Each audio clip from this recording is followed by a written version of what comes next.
And we're live. Hello, and welcome back to another episode of the Loose Canon show. We are back once again. See, and I'm actually kind of glad that I left the sound on there because sometimes I hold off. Sometimes I give it a little pause to make sure that the entire intro bit gets put into stream because I'm like concerned that it doesn't. And that time it didn't. I heard it picked up at the Loose Cannon show, which I guess that's fine if that's how streaming viewers. Not that anyone's in chat waiting for us to go. Um, so I'll leave it. That's fine. We're back once again, and this week we should not have technical difficulties. What was it last week? We because I remember we figured it out. It was a storm, right? Yeah, yep, yep. It was the power outage that killed all the settings, and somehow um, my range extender in the shop was not working correctly. Ah, right, And right, so right, right. I remember my phone and my computer were battling it out in Yeah. connection. But yeah, so we sadly didn't have a show on our last scheduled or we kind of had a show. We didn't have the full show on our last scheduled episode, and so we're just gonna we pushed it back for today just to keep on our usual schedule. Today we're gonna be talking about chirality, um, or continuing talking about chirality, reading chirality, and it's so far it's been a pretty good book. I still haven't finished reading it. I really like reading live with you and getting like live reactions. I think that's fun. Yeah, everything seems to be working. Are you just trolling in the chat? Yeah, All right, that really threw me. I was like, "What? Who the fuck is this?"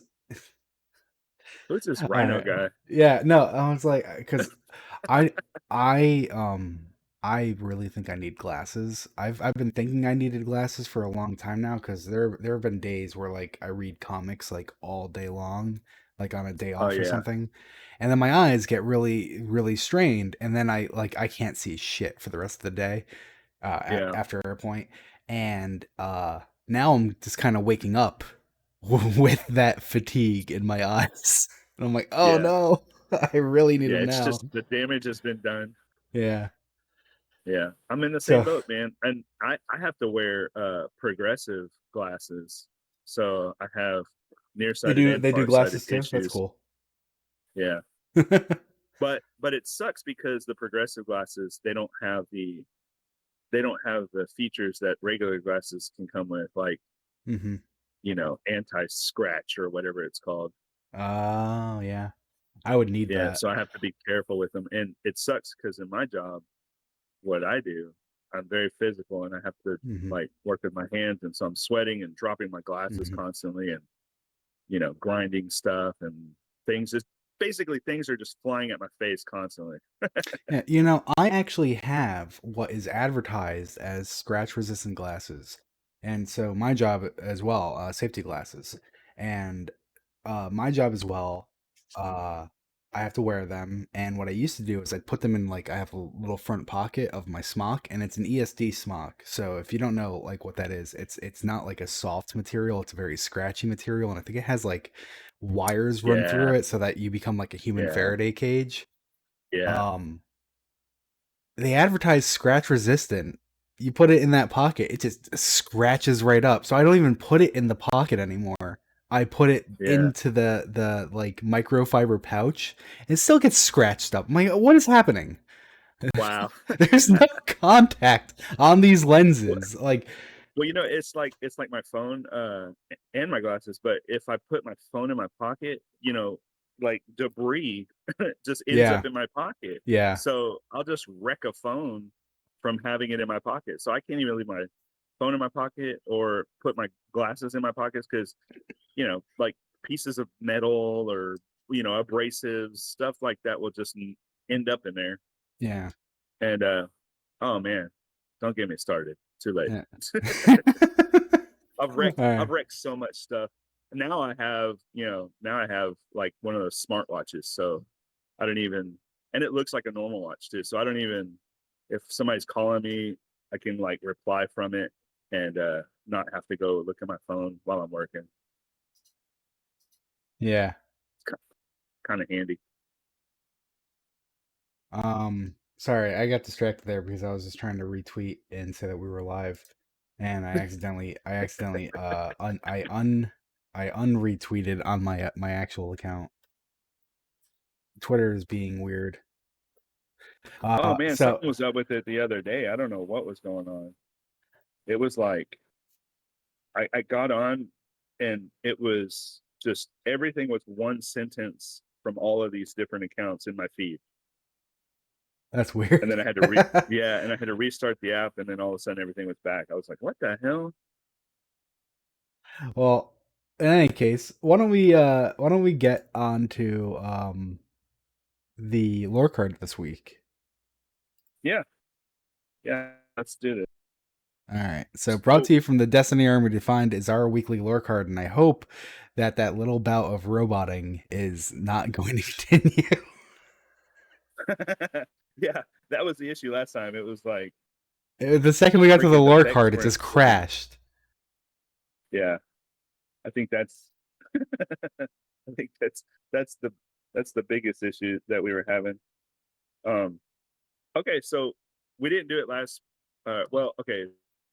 So it might seem a few weeks old just because the delay. If you're a follower of Armory Defined.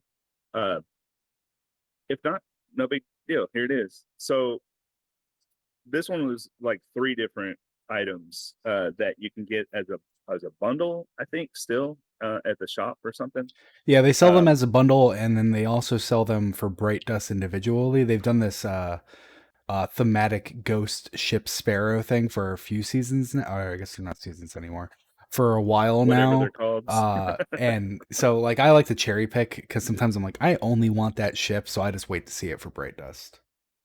Yeah. Yeah, sometimes I'm like, why do I even care? Because like I want this stuff, but I only rock the same things over and over again. Yeah. Yeah, I get you. You know what I mean? I Like I don't got change my a damn shell and I thing in got my my ship Guardian. that I mainly Yeah. use, but then I go and buy these other things that Hmm. I might like equip them for a day, and then I'm like, back to where I was. I only buy, just as a rule, in most cases at least, I only buy weapon ornaments because it's like that weapon might be meta one day, and I want that ornament when it is. Yeah, It's, yeah. Same here. I usually just I go for the bright dust most of the time. oh, yes, what I mean by buy. I try not to Yeah, spend money as much as I can. word. Well, the what was I gonna say? The store has done a good job about like bringing back old shaders, which I'm a fiend Yeah, for. So I love shaders. yeah, I always get the shaders as well. Yeah. All right, Um. Golf Tango Shell. Yeah. So it's Golf Tango Shell, Alpha Zulu Ship, and Sierra Whiskey. Oh, I'm sorry. Yeah, Sierra Whiskey Sparrow. And so the three different items are, it's like a theme, right? And Yep. so the flavor text on Golf Tango is for ghosts who are the first into the fray. Alpha Zulu is the first and the last we remember. And then Sierra Whiskey is first in, last out, always ready. And so you can kind of see there's like a revolving theme around each one. Um, so let's get into it. What we're looking at when you see Golf Tango, Alpha Zulu, and Sierra Whiskey is the NATO phonetic alphabet. Um, it's a standardized set of words used to clearly represent each letter of the English alphabet in verbal communication. It prevents life or death misunderstandings over radio or phone, and it's used internationally in fields of aviation, military, and emergency services.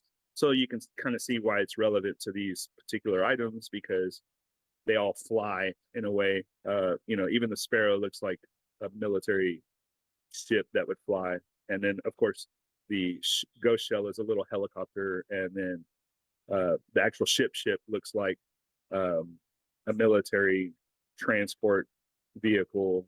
Um, and so it's pretty cool. They got the camo look to them, the brown. Um, so in aviation, it's really important to have this alphabet so that you can clearly understand when people are talking. And that way, there's no, you know, you avoid you avoid some pretty serious complications. So the NATO phonetic alphabet, also known as the radio telephony spelling alphabet, is a standardized set of words used to represent the letters of the English alphabet in oral communication. So like A would be Alpha, B would be Bravo, C would be Charlie, D would be Delta, E would be Echo, F would be Foxtrot, Golf, G, Hotel, H, and so on. And so you've heard most of those first ones, I'm sure, in just in Destiny, because like, you know, we've had call outs before in certain game modes and stuff like that. And then if you're a fan of Halo, you hear it quite a bit. Or if you have any other, like Call of Duty game or any other kind of military game, you'll hear these types of things. Um, it was developed to ensure clear and unambiguous transmissions of letters over radio and telephone where miscommunications can occur due to poor signal quality, like I had last time we were trying to do episode, or similar sounding letters. So each letter of the English alphabet is assigned a distinct word, such as Alpha for A, Bravo for B, Charlie for C, and so on. The system helps to avoid confusion in certain situations, particularly in noisy environments or across different languages and accents. So you can see right there, people have different dialects and different uh, ways of speaking. And so this cuts across all that so that if somebody says a G or an A in a different way, it can't be misconstrued as anything else. So that when you use the phonetic alphabet internationally in aviation, military, maritime, emergency service, or any other various fields, there won't be that miscommunication. So the current version was officially adopted by NATO in 1956, but it is widely recognized and used beyond military and aviation context. So it even comes up in, just calling out an order for, certain things if you're dealing internationally or dealing with different uh, territories. Like, say, for instance, you got to order, I don't know, 500 pallets of safety goggles from some business overseas, in order to like ensure they understand exactly what the tracking number or whatever it is that's associated to, or the part number, SKU number, whatever. They'll oftentimes say, Alpha, Charlie, Echo, Foxtrot, Golf, Hotel, just to kind of accentuate, and then the numbers are numbers. So that way you don't have that issue. But in aviation, it's really critical and crucial because think about all the air traffic controllers out there. They're using this on day-to-day operations. If you're an aircraft controller or work in that field, man, hats off to you, because having to know what somebody is saying across borders or whatever is really important, especially when you're trying to keep planes in the air from colliding with one another. Yeah. um, so anyway, in the military, it's pretty important, because when you're doing close band operations or you're a soldier in the field and you've got a radio and a communication, or you got a radio in a location for you or for the enemy or whatever, it's really critical, because one false move and that means life or death for a lot of people. So it's really important, and so that's why they came out with this NATO, because NATO, if you don't already know, is basically a collective or of alliances that all have to work together from different countries or territories or whatever. And so these phonetic alphabets really are critical when talking to somebody, because a lot of times dialects can get in the way and you might accidentally misconstrue what somebody's saying.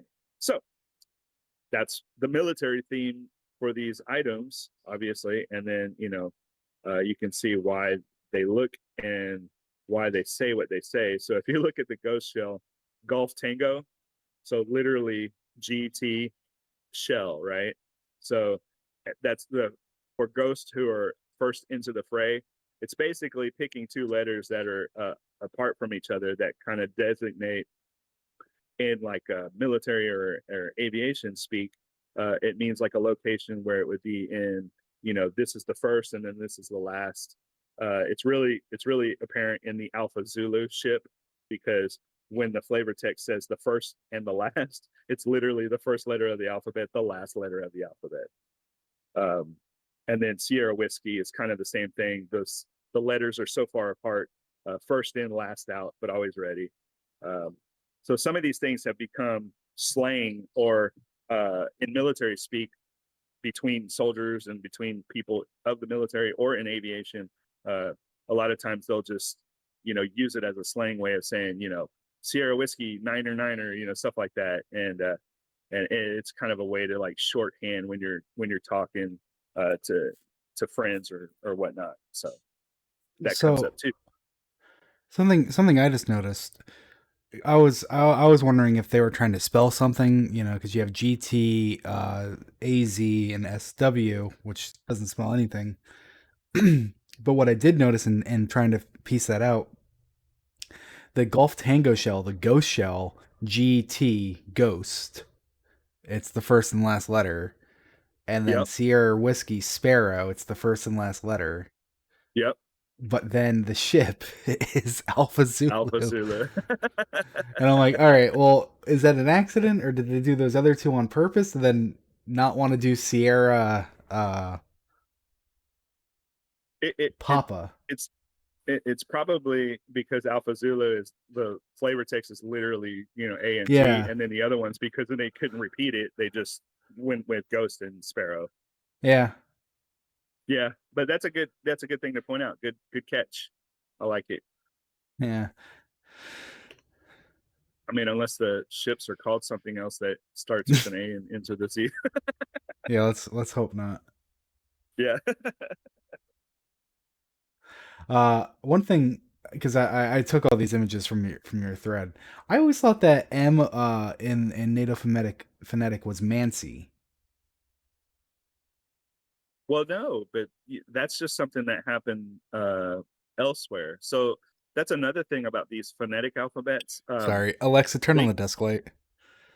I don't know what That's that another was. thing about these phonetic alphabets is they kind of morph depending on what you're working on or when you're talking over phones and communication with people because some people have military backgrounds but others don't, and so they just kind of prescribe like letters that become popular within certain circles like Nancy, Yeah. right?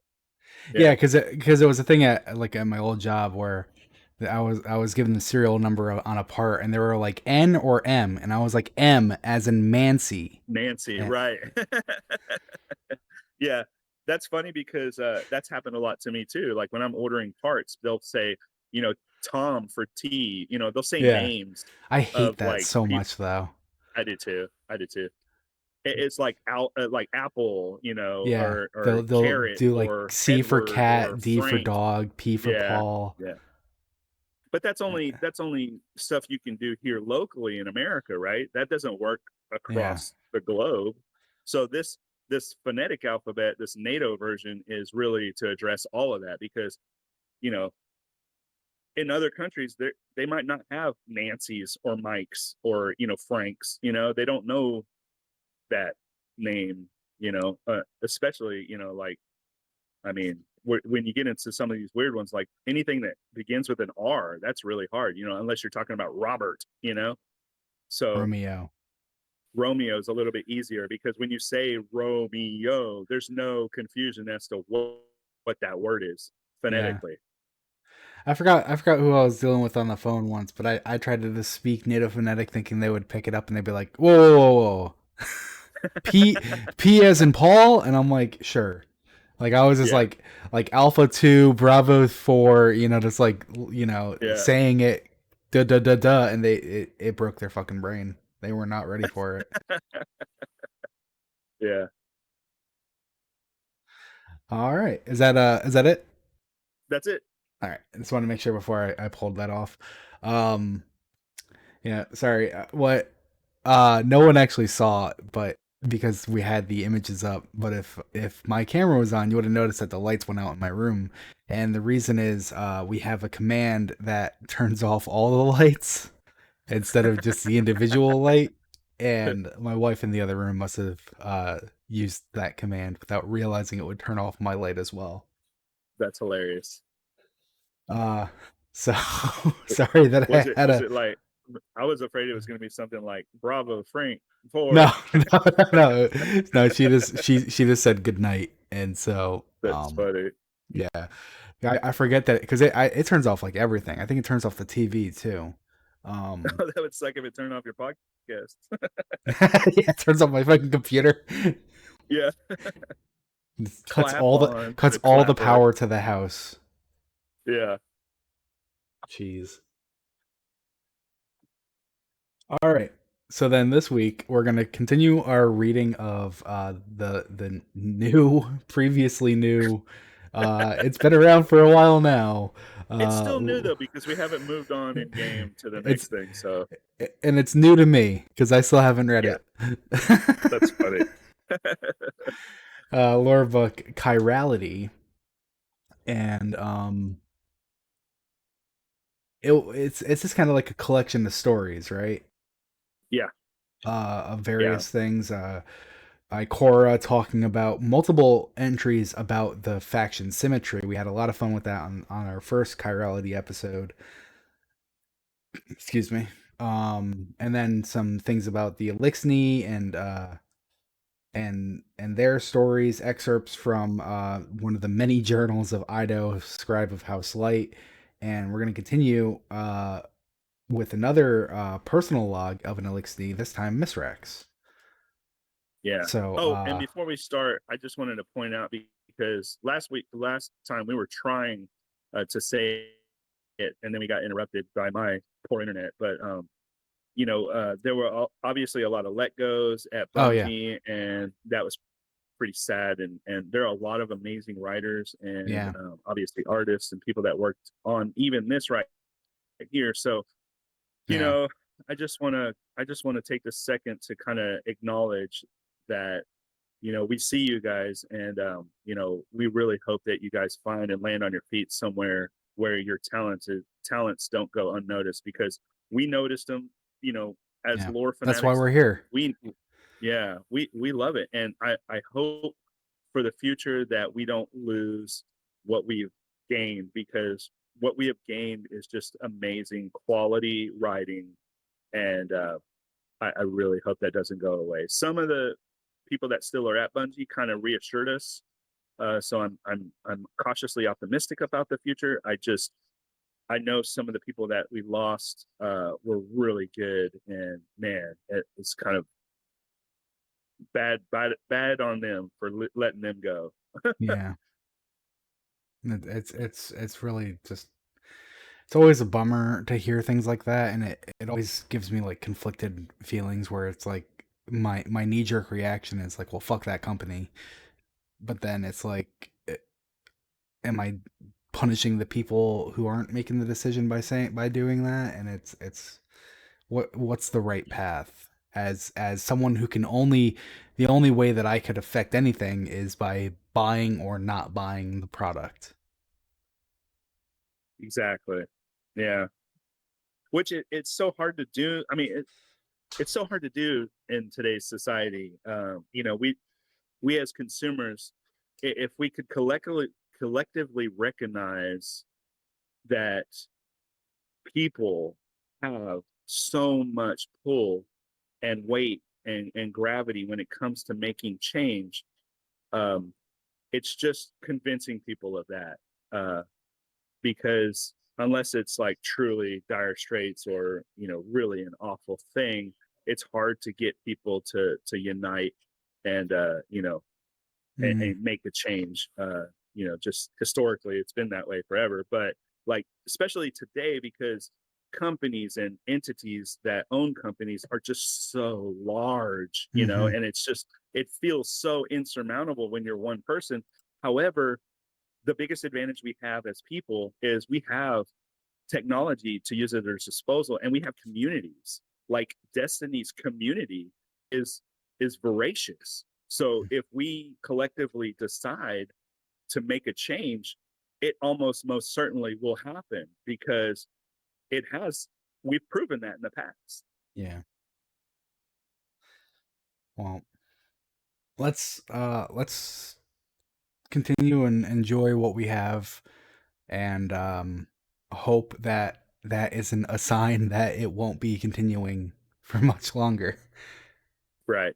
or hope that it, you know what I mean, hope that it Yeah. continues despite the unfortunate events. um Yeah.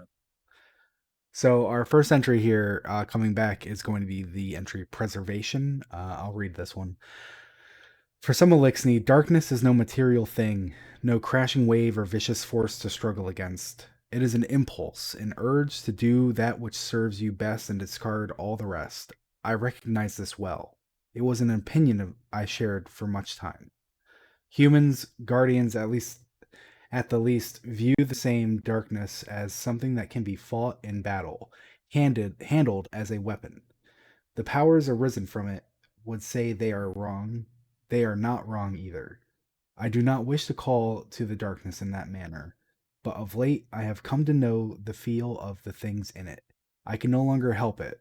I consider darkness now as a suspension, or perhaps a colloid, carrying some solid along with the flow of the river. Difficult to extricate, flowing as liquid does, but still, there is something not of the darkness itself. I took something upon me when we strove to bring Osiris back to the waking world, when we collected the relics of Nezarec one more time. I imagine I feel it sometimes, under my exoskeleton, fluid that stirs and settles, moving sediment within it. When I wake from the nightmares, the sense arises as though it has been waiting for me to wake. I hear I hear talk of darkness among humans now as a force of consciousness, of minds rather than matter, of connections and flow. Not evil, not cruel in itself, but if this is that thing which spins between peoples, hums string plucked when ideas and emotions touch each other, no wonder that it may carry more with it as it moves. No wonder that it may be named as a voice of our worst impulses, knowing all those who have used it, who have given themselves to it. I hear the voice more clearly than I once did. If your enemy carries a rifle, you may take it from them. But what if their hand remained on the stock? It, if you would ever have a trigger that yearned to be pulled by another's thoughts, if you might have come to believe that it was you, after all, who wished to pull that trigger. Will I leave some part of me in that darkness? And what will that part be? I struggle to believe that it might be the best of me. I would like to leave Ido with something better. Partially recovered, overwritten data sectors from personal logs of Misrax, Kell of House Light. Yeah. Huh.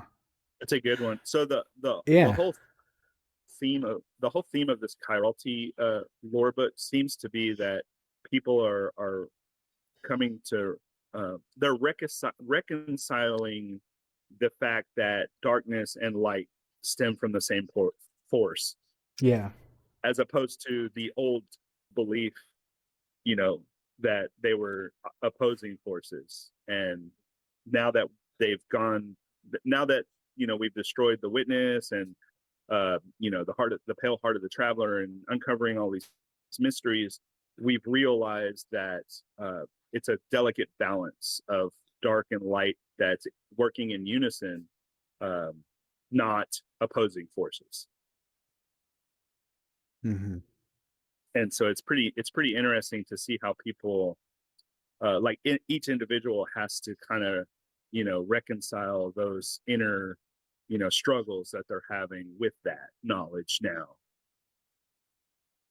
um, it's a really good thing to see the perspectives in game, because like the Elixni had a completely different viewpoint on the traveler than humanity did.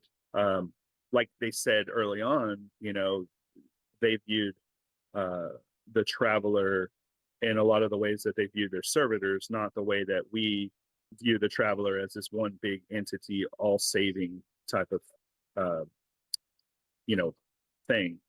Hmm. Whereas they were like gifted by the traveler. Uh, the dynamic is different. The responsibility is different. Hmm. I So also think it's interesting how it's like at least in this entry it talks a lot of like the memories of darkness.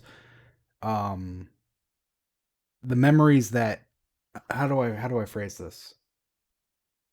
I still actually haven't finished Act 2 because I want to play it right before we do an Act 2 episode, so it's like very fresh in my mind.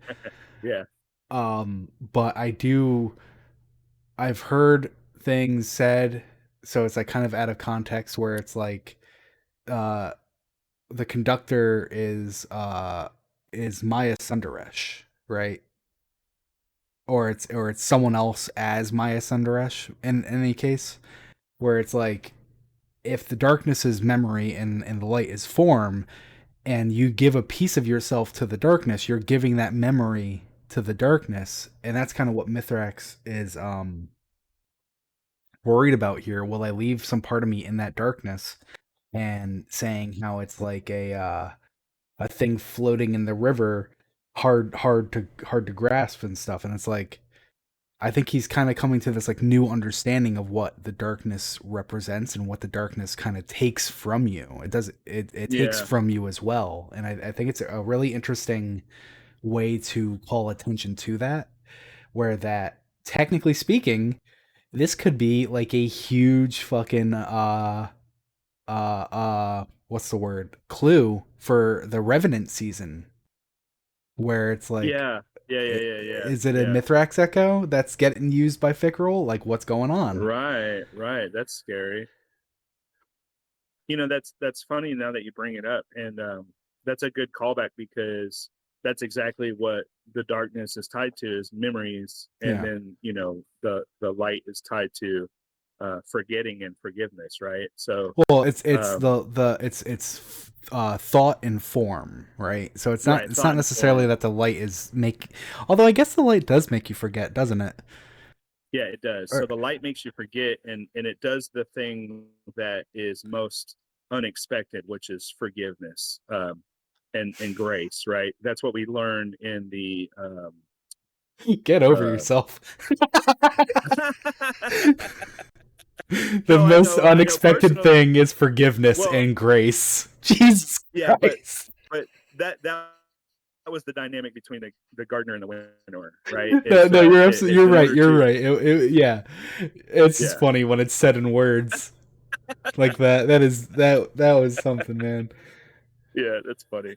Yeah, Uh I mean yeah, no, that's the it's thing that they're all wrestling complexity. with. Yeah, yeah, Yeah, that's what the characters are wrestling with. Is that shit right there is fuck you, you killed my family, I'm going after yours. I don't yeah. care where I got my light from. I'm going to be a bad guy and go after you, you know what I mean? And then Hmm. on the opposite side, people that are using the darkness, they're like, no, darkness is good and we need to like use it for the benefits of humanity. So like you got these polar opposite viewpoints that are colliding Yeah, now, but in totality, they're actually opposite in how they were presented at first. So like, it's like this, like the poles have flipped, and so now our understandings are coming to terms with, yeah, there's actually each opposing force that we thought were in opposition to one another. They have yeah, two different poles, like two different sides to each one,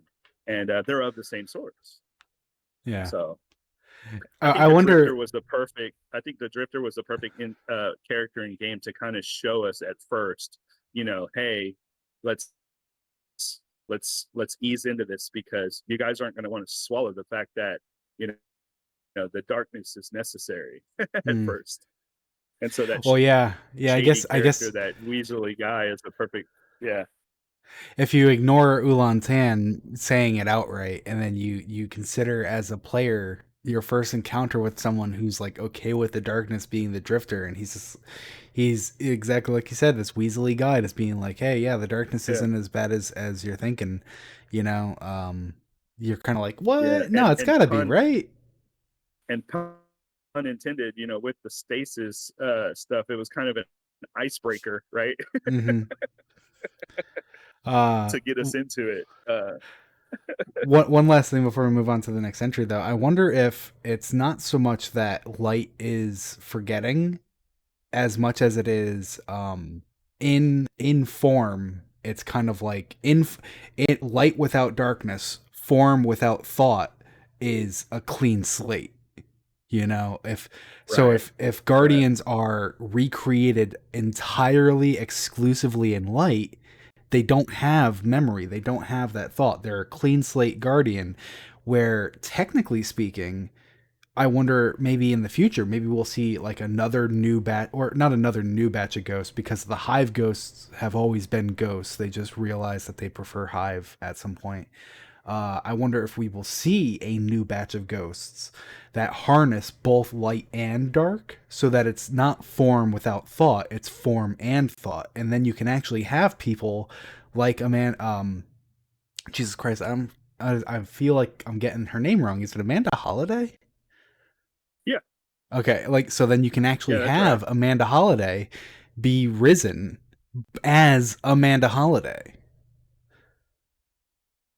You know, Yeah, not as the body of Amanda Holiday, and now she has to be someone else. Although controversially, there are people who just continue attempting to be who they once were. yeah, yeah. Well, yeah, because like for instance, Savathun just basically was like, here you go, Crow. Here's all the crap you forgot when you were Aldrin, right? And So she's a good the point of that, ability is though. She there's used the darkness to kind of give her the form and thought. yep. So it's a good example of what is possibly or what is possible. Yeah, it'd Yeah. be interesting to see that. So you yeah, you're right. You're right about that.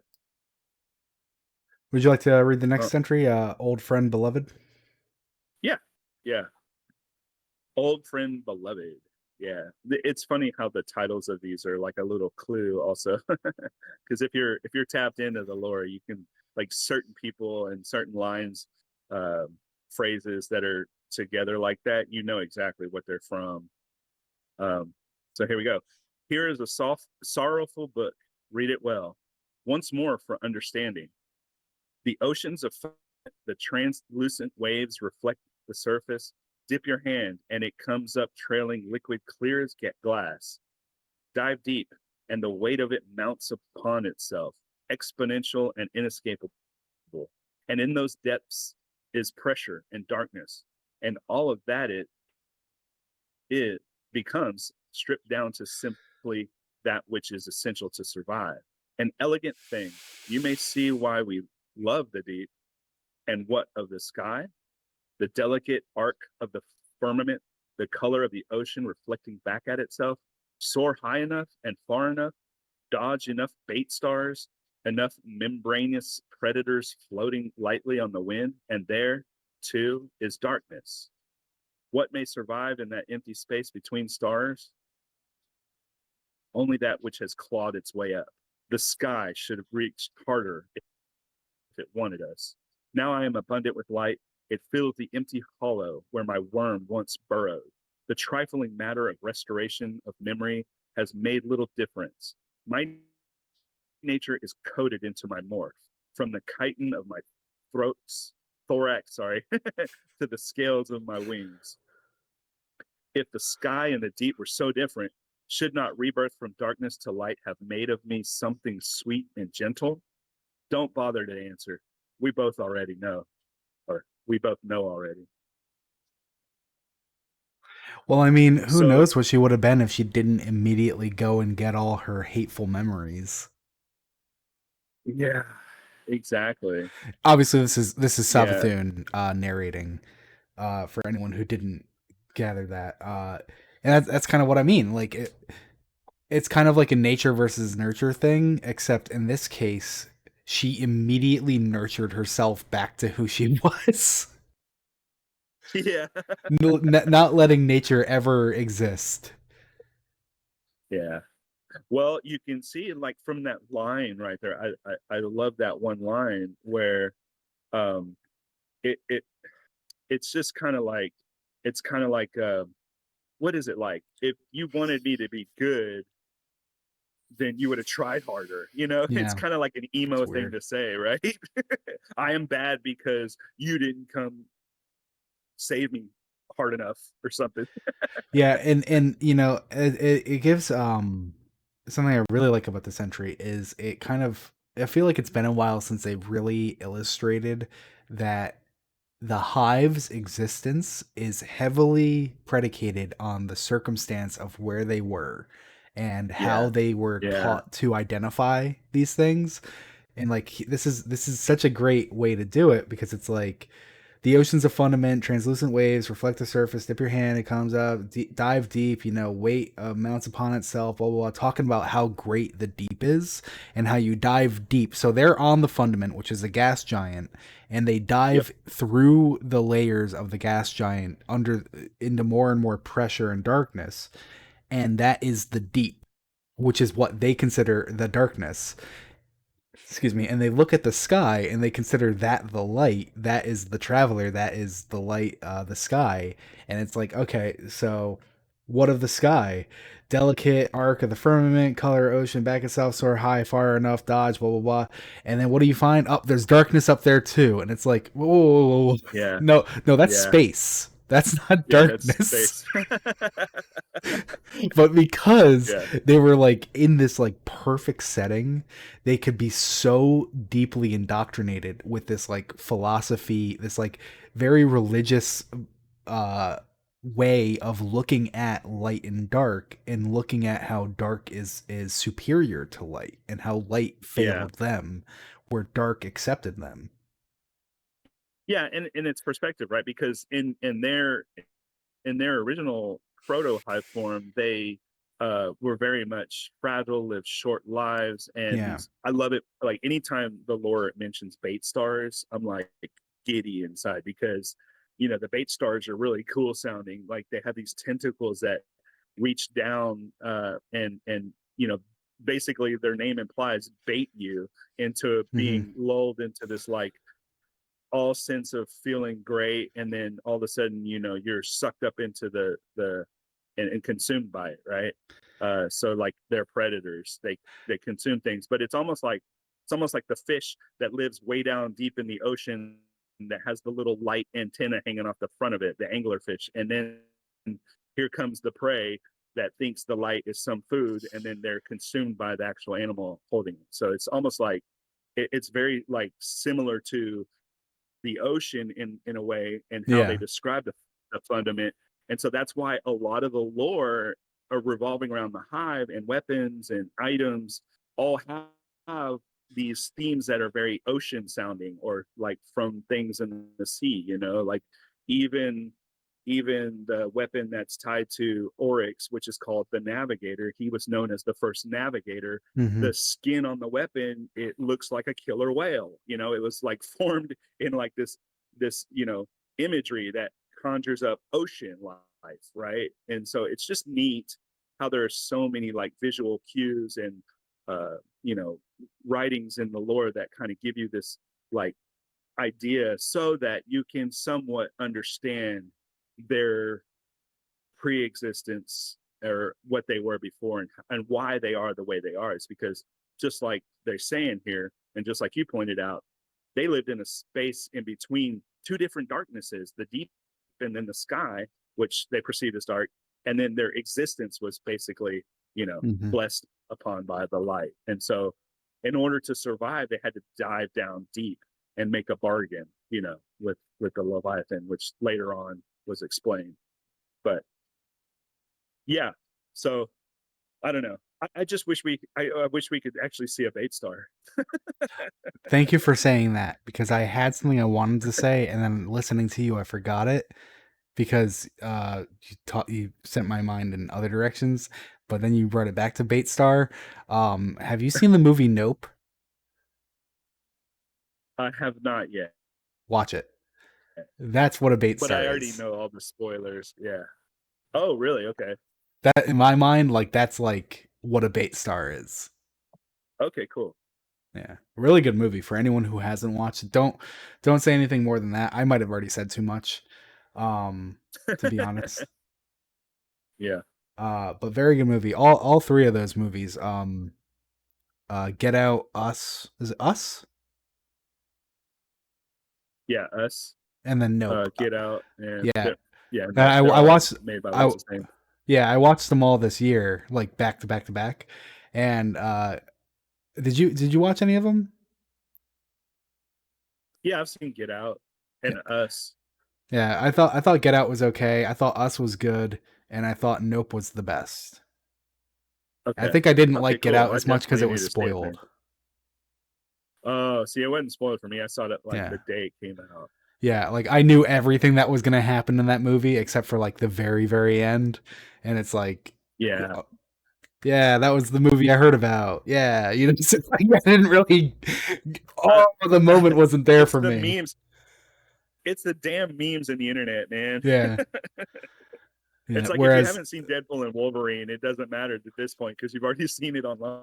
yeah, but I could still thoroughly enjoy something funny, something Sure. suspenseful and shocking that actually gets ruined if people just talk about it. Um, Yeah. let's stay on track. That's funny you brought up. You brought Oh, oh, real gone. quick. You brought up Get Out. That in that scene where he goes down into the couch and then ends Uh up down in the bottom. That was a perfect visual for what it must have been like for Osiris when Savathun took over. Ooh, Because yeah. yeah, that was like he was down in there watching somebody control his body, and he couldn't do anything, and he was screaming, but it was just silence. Yeah, Do you think Jordan Peele plays Destiny? I don't know. Do you think he's got some inspiration? I'm always shocked by the people that do play Destiny because when they say it, I'm just like, really? You play that? Yeah, Damn. they play it very differently than us, probably. Well, Yeah, differently than probably. maybe you. I probably play it like how they play it, which is barely at all anymore. Um, Yeah. so Like, let's, there's pro wrestlers, there's like freaking, movie stars that play yeah, Destiny. It's like, yeah, the what? big show, right? Yeah, the big show. That one blew me away when they told us Big Show plays Destiny. Like, Yeah. what? All right. Well, our next entry here is called Empty Handed. As a ghost, even Savathun's ghost, yeah, yeah, I think I have a little more authority to speak on light than some of you chuckleheads. You want an opinion? You got it. Listen, it's pretty clear by now that whatever's evil is what you humans happen to be fighting against at the time. Don't think I don't admire the grift pal, but it's less entertaining from this side. We had that good old fashioned time with the hive use of the darkness, so the darkness is evil, except now it's the hive use of the light, so maybe the light is also evil? Yeah. Let's take good and evil out of it for a minute. So the hive, my hive, me and the crew of ghosts decided we were going to give the traveler's better choice a real shot. Worm's gone, light remains. It shines on what's there, so what'd the hive do? They didn't all develop burgeoning case of rugged individualism the second they were reforged in light, and the light didn't burn the dark out of them. And whatever nonsense the Praxic Order has been cooking up, they kept being hive. It's just about choice. Everyone's got one, always. Whatever you're doing, wherever you are, not finding a choice acceptable isn't the same as not having one. Hive had a choice, even under worm management. But hey, a final death isn't exactly an alternative a lot of them would want to pick. What I'm getting at is that the traveler made a choice too. Chose to uplift the hive just as it did the humans. Chose to stay when it could have fled. I respect that. Even now, I'm carrying out its will across the divide from you lot. And what are the Lucent Hive choosing now? I'm sure not telling. But whatever it might be, it's a whole different ball of hemolymph, hemolymph, Yep. a Yep. whole different ball of Hemolymph. hemolymph than your facile dichotomy of the past. And good or evil, they still get to choose for themselves, just like I did, just like the traveler did. Yeah. So that one is from Imaru. Yeah, if you don't already know how he speaks, I mean, that's a really obvious. Yeah, hemolymph. Uh, that's so funny, dude. Are you looking up that word? Because I was just about to. Yeah, I was just popping it up. It's a fluid equivalent to blood in most invertebrates, occupying the hemocoel. Yeah, yeah, that makes sense. I don't really have anything more to say on it. It's just whenever Amaru Well, talks, it just feels like he's talking, and it's like you're not really saying anything worthwhile. It's, yeah, he's kind of like the hey punk, come over here, yeah, guy. Like hey, psst, psst, come here, you know. he's like trying to rally me to a cause that I just don't care about. Right, but he does make some really good points when he talks about, like, the Praxic Order and how, Hmm. like, just stop trying to ascribe morality to basic forces that are opposing or, that seem to have been opposing one another forever, and just embrace the survival, embrace the the the survival of the fittest Hmm. type of viewpoint, I guess, is what really is trying to drive home. He's basically saying, yeah, screw morality. You don't have to blah blah blah. It's just one way. And that's all that's ever existed. It's like the fittest will survive, right? You Hmm. know, and, I think it's interesting because also, when he says, like for instance, when he says that the traveler made a choice, right? Because he's Hmm. right. The traveler made a choice. So it's like choices. Life is just a series of small choices given over time. It's not one big choice like the trolley problem. It's not this big, massive moral dilemma that you have to try to figure out at the end of everything. No, it's just a myriad of really small choices that end up shaping who you are and what you are. Hmm. Hmm. All right. Because like they prove humanity can be evil too. Like for instance, the followers of Yor, right? Yeah. I But I mean, mean, and maybe I'm playing like devil's advocate on that, but I wonder how much of that would in universe be attributed to people just wanting power, and that's not exactly a bad thing. And it was truly the fact that yeah, they were getting yeah, corrupted by exactly. the darkness, blah blah blah blah blah. Yeah, exactly. Yeah. It's kind of like when Siva was taking over what's his name at the end of the raid, and he just saw it as becoming godlike, and in Yeah, reality, he was access. just being confirmed. He was just being converted to a machine. It's like I can see it now. I'm becoming God. I'm ascending, and no, buddy, you're just turning into a machine. Yeah. So do you want to take the next one? Yeah, I don't even know how to say this word. Kakosmia. Yeah, that sounds right. And actually, when as just before you get into it at the top here, I just wanted to confirm that I was getting their names right. It says A Mahal Link C Young, so this is kind of like an email, and that's the Praxic Warlock Anor Mahal and Chalco Young, and if I remember correctly, wait, was Chalco Young part of the Kentark 3? I thought Chalco was a part of the The Hidden, um right? mm, no, I thought he was I thought well, I'm probably wrong. I thought that was from the stupid astronaut guys. But I'm probably wrong. Let's just look it up. Chalco. Yeah, I okay, no, they're Yeah, I guess definitely it is the they're hidden. definitely Yeah. hidden. Okay. Yeah, hidden. Yeah, you're right. They just had a thing. The example I found to confirm the name had to do with the Kentark 3, and I was like, "Wait a second, am I forgetting who's in the Kentark 3?" That's funny. All right. Oh wow. Okay, yeah, yeah. Yeah, you're right. Yeah. So the hidden. Okay, so So um Praxic to Hidden email. yeah, yeah. It's a hidden email. Report by VanNet encrypted router A Mahal link C. Young, Mail Archive 007-1292 excerpt.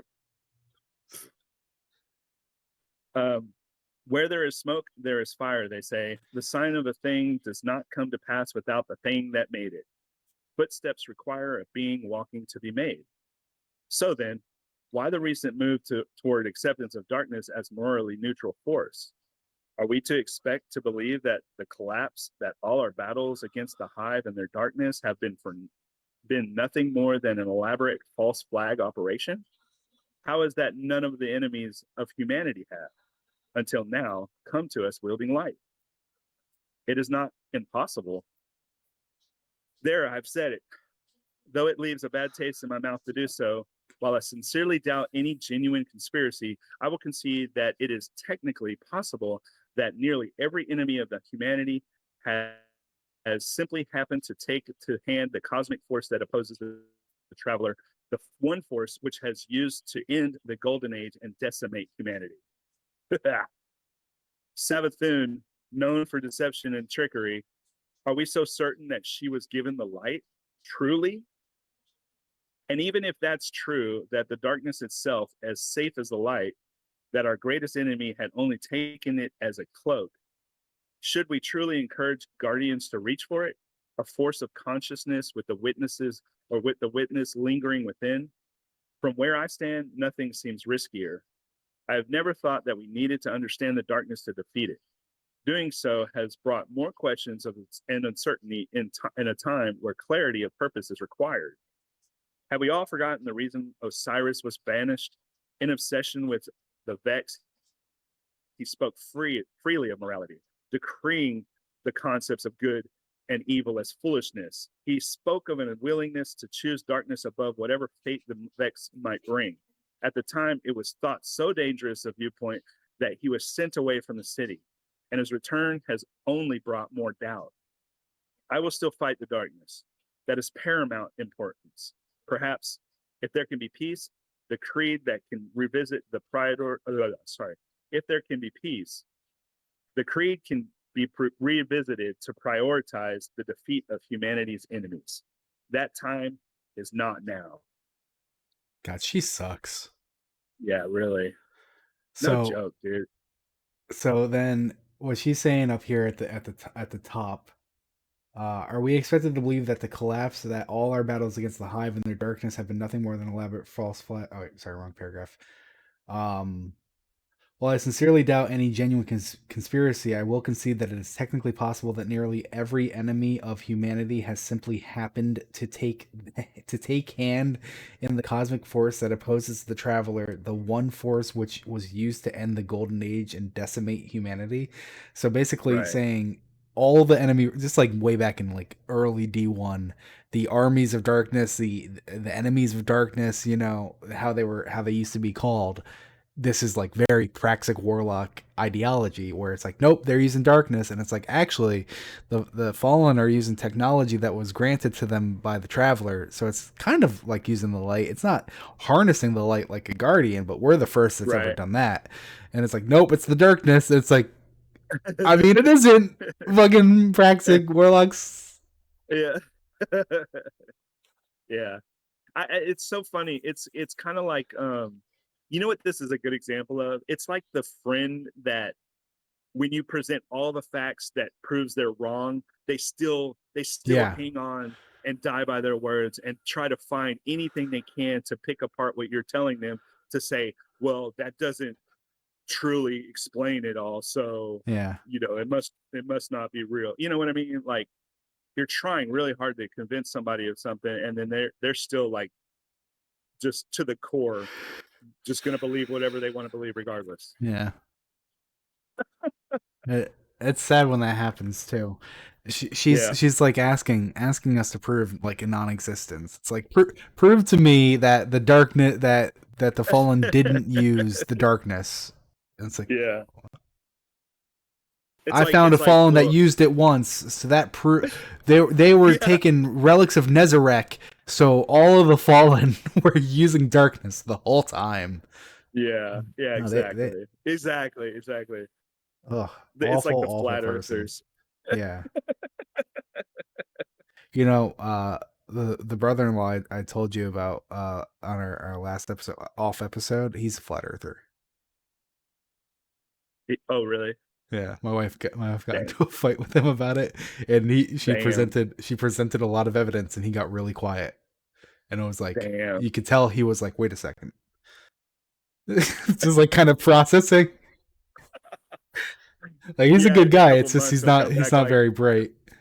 yeah, he'll come back with some shit like this. Yeah, no, I mean I think for him it's more just like many of them. It's they want to believe that the only reason why things can be as bad as they can be is because there's actually a grand conspiracy, and this is all just the trickle down. You know, Right, so right. it's Well, manipulative. it's like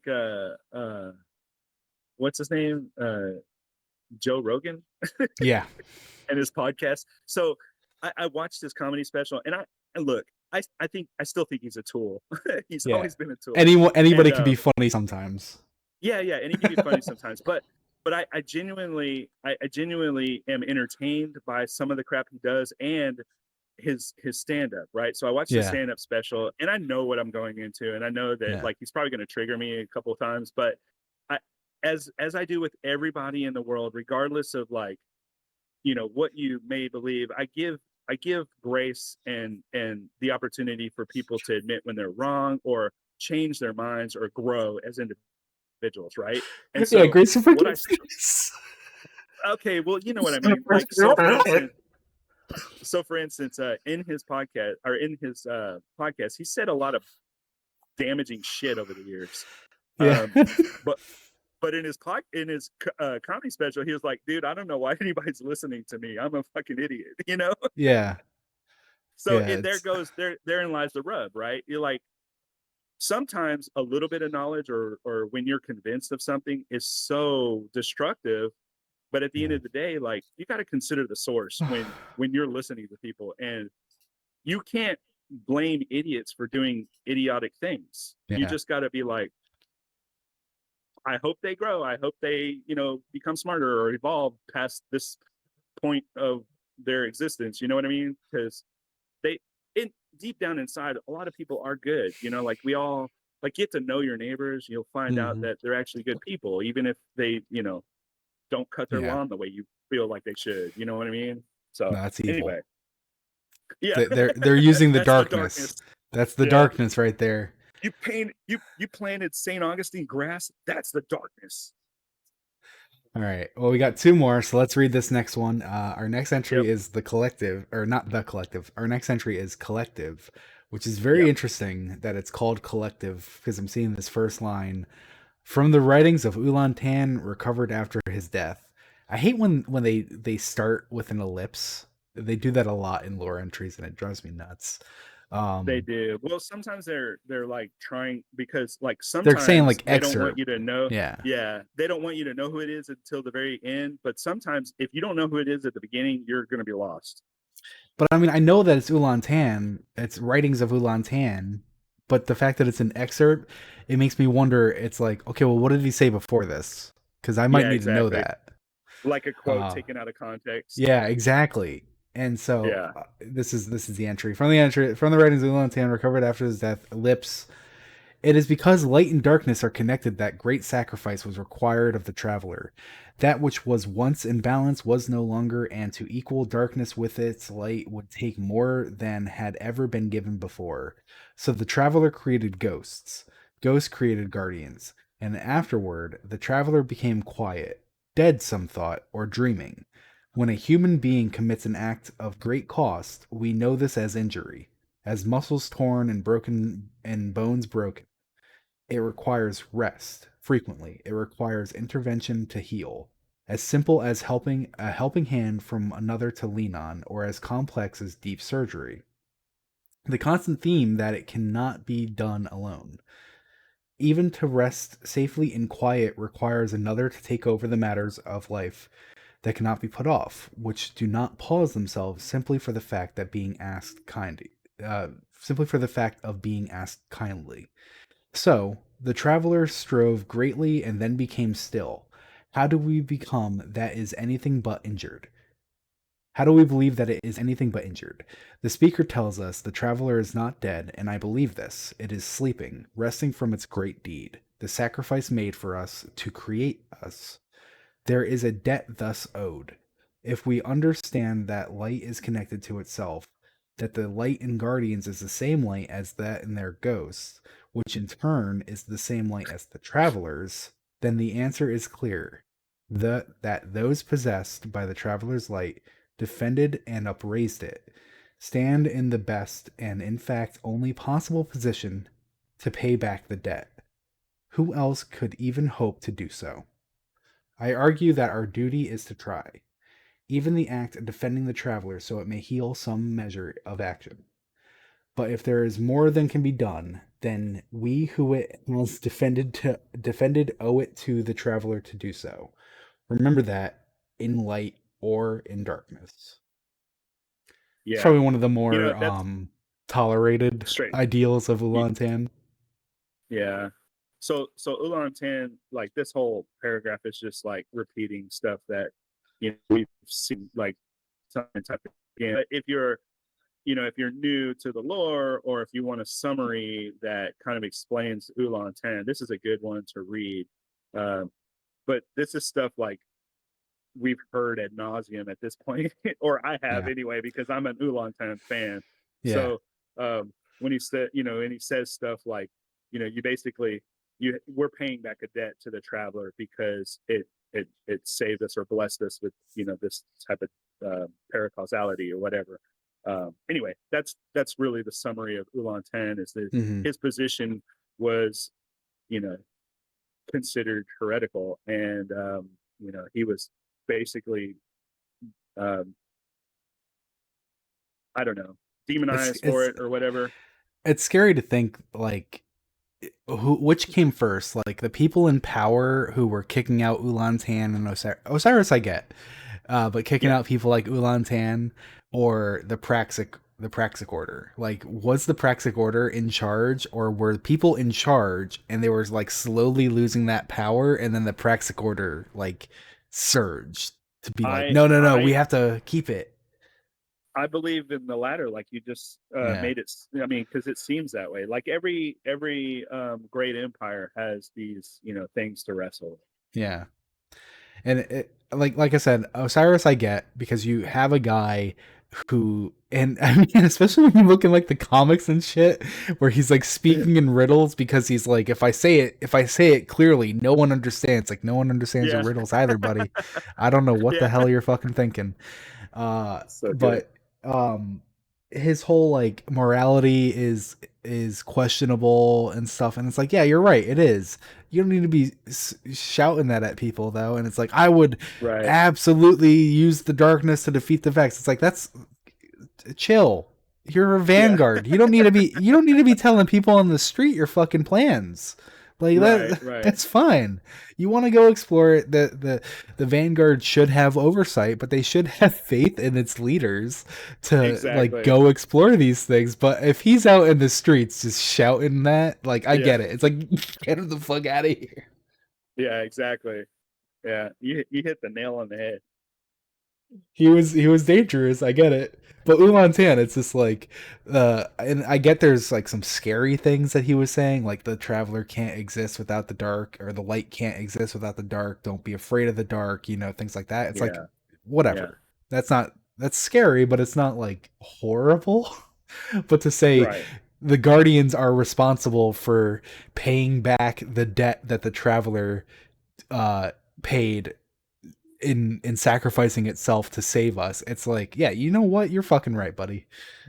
Like, I bet the Vanguard loved him. Yeah. All right. I'll read the next one.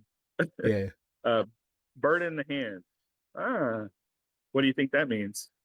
That there's two in the bush. Yeah. Okay. So I'm the last guy you'd accuse of being on the straight and narrow, right? Right. Drifter. I mean, come on, look at me. See, you already know. That's so funny. Like within one line, you can Yep. figure it out. It's so funny. Uh, right. I mean, come on, look at me. Hunters aren't exactly the noble knights of the guardian world. Look, I'm not a square. That's just Zavala's job. I'll break all the rules that I shouldn't and keep the ones no one expects me to, which is why, in part, I've never been much of one for nosing into the darkness. Take three of us, huh? Who would you expect to get their hands into the goop? The honorable commander, the wise wizard, or me? I keep hearing how light and dark are connected. Not sure I'm into it. Maybe it has something to do with being reborn here, with being all made up of light now.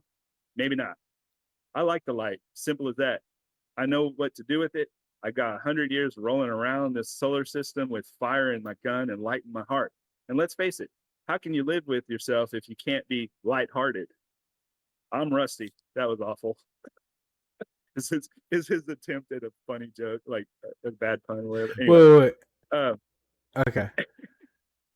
anyways, the traveler's like an old good friend, a good old friend, dependable, doesn't talk much, doesn't need to, just there for you. Spent a while as a part of that light, me and and the traveler and me and Sundance. So I've got a sense for it all these days. Guess you could say I'm biased in its favor. So take that into account if you're doing a detailed survey.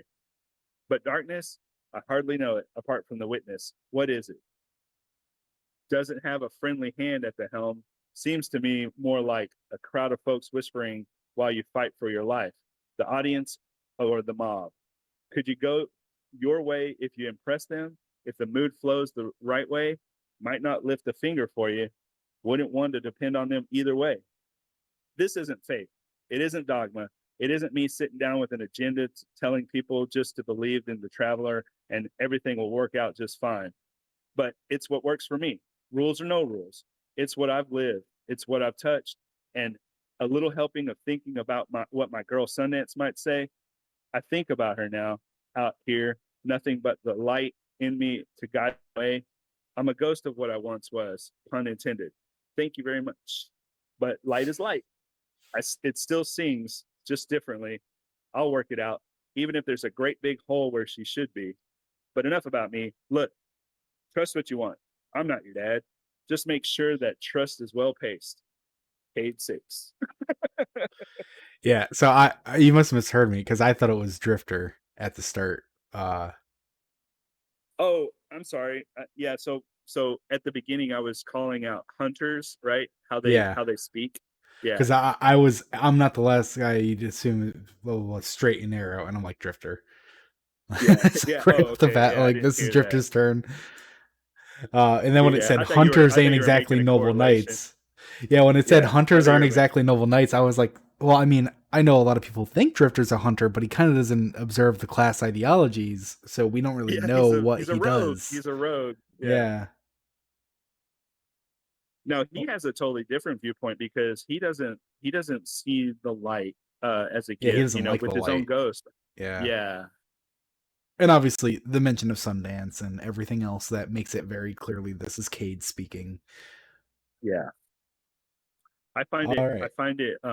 I find it very, what's the word? It's very Cade like to make goofy puns, but also it's very like he's lamenting in in Hmm. his own way. Because Cade is the great thing about Cade as a character is he's funny because he's dealt with an unmeasurable amount of pain in his life. Hmm. If you Yeah. uncover the lore about Cade, you read everything about him and know everything about him, he has lost so much and had to deal with so much pain and anguish. And his way of dealing with it is being funny or lighthearted, and Yeah. I think that's a clue a lot of times when you know somebody in your life that's really funny or joking or whatever, you might want to like give a little bit of thought as to why they are that way, because my mind often goes to people that, sadly are gone now, and they were wrestling with demons inside, and you never would have known because they always came across as so happy and so funny, and you know, and then one day they're gone, and you're like, holy shit, I didn't know. I should have got to know them better. Hmm. So, humor is often used as a defense mechanism or a wall or just a way of coping. And um, like my mind automatically goes to like Robin Williams, who was a beautiful man and a amazing comedic force and an amazing actor, but he Mhm. was wrestling with some of the most horrible demons in his life, and eventually they caught up with him. Yeah. Well, I wonder if this is Sorry to be technically sorry to be a downer on that one. No, it's fine. You're making a good point with it. I wonder if this is like technically one of the last things that Cade has left us with. Like if this was like his like last word of wisdom, Yeah, that might be the case, right? because But like the bird in the hand, thing is better than two in the bush, right? hmm He's saying basically what I've had is so much, it has so much more worth than what I could have had in life, right? hmm Like yeah, there's no time for shoulda, woulda, couldas and having regret, because I'm grateful for what I was allowed to have in my life. And hmm you know, Sundance was his bird. He loved Sundance, and he was so happy that he got to share his life with Sundance. And so now that she's a part of the Traveler and he is too, it's just good knowing, because of how he described being gone when he came back, briefly for us in the hmm story. It's good knowing that he's in a better place from how he describes it. yeah. Guardian Afterlife was not something I expected to learn about in Final Shape. Right. Me too. That was Yeah. that was wild. Um, yeah. Do you have any more closing thoughts? I mean, I think like this whole book as a whole, it's really like, just to kind of wrap it up in a nice little bow. Yeah. I think this is just like a really good way of helping people understand where we're at nowadays in the game as far as story goes and lore. And so the old ways of Destiny are behind us now, and so we can kind of like put that in the past. And so presently, to live in the present and to go on into the future, because the Lighten saga, whatever, however you want to say it, is over, or whatever, like if you believe that or not. But like the light and dark as opposing forces is no more. That thought process, that idea, those things. And to kind of explain that, this Chirality book really kind of shows us all of the different perspectives that go in, into reconciling our old thoughts and adopting new ones. hmm So anyway, it gives us a nice little way to, package it up and make it palatable to proceed now, giving um, this new type of perspective that we've gained over killing the witness, and realizing that darkness is a very necessary part of our thing. Like prismatic hmm is like, that is what it is. It is Yeah. adopting it all and using it all. Yeah.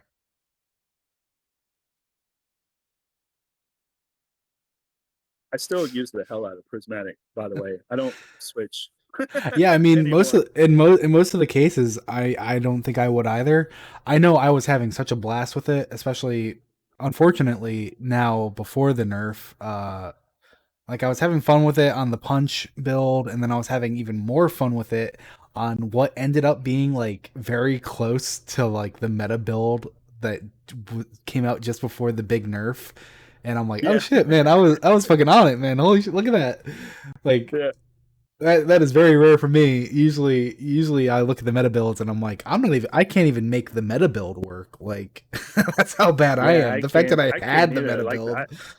I didn't even understand all that. Again, I'll Yeah. say it again. I just wish there was like a top 5 that we could just auto select of what community thinks is the best build in game. Like every week there'll be like, this is the most preferred build. These are the top 5 across the Destiny community, and if you want to try one out, just push a button and it'll auto populate in your loadout. Yeah, that'd be if cool. you have it. You know what I mean? That would be so awesome. And then that would take out the like, am I doing this right part? Yeah, random rolls, there that's like the blessing and curse of random rolls where it's like it's Yeah, really fun to have something to grind for, so you have something to grind for, but then you can just be grinding for something forever. It's one of those balancing acts that yeah, that all yeah. games like this have to find their sweet spot. Part of me wishes that it would have stayed more simplistic like it was Mm, in D1. But at the same time, I do recognize yeah. why it is so complex and flooded with just MacGuffins and weird items.